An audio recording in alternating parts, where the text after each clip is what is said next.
प्रश्न क्रमांक 4 शिक्षण मंत्री राजेश टोपे तुम्हाला या प्रश्नाचे उत्तर द्यावं लागतील आणि तुम्हाला भाग पाडायला विचार शक्ती जीवन शक्ती.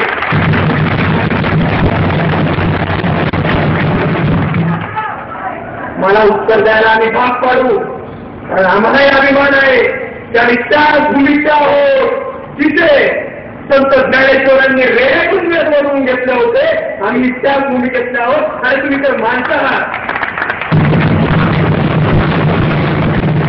मग विद्यार्थी मित्रांनो तुम्ही याचा विचारणार आहात का? संघर्ष करणार आहात का?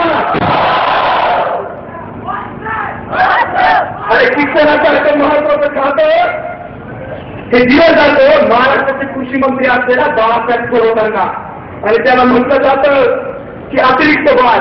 आणि जे सरकार शिक्षणाला अतिरिक्त भार करत असेल तर मला वाटतं यांचं डोकं रिक्त असलं पाहिजे. त्याच्यावर विचारण्याची वेळ येते सरकार तुमचं डोकं ठिकाणावर आहे काय?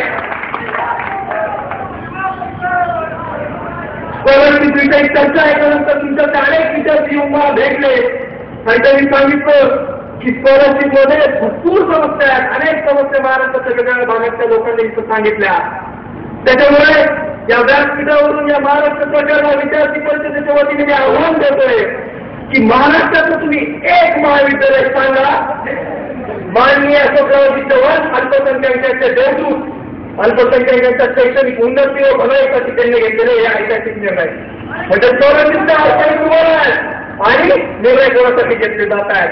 त्याच्यामुळे या सरकारला माझं गांभीर्यानं सांगणं आहे आणि सरकार त्या शिक्षणामध्ये धर्माचं राजकारण तुम्ही करू नका. त्या शिक्षणामध्ये धर्माचं राजकारण तुम्ही करू नका.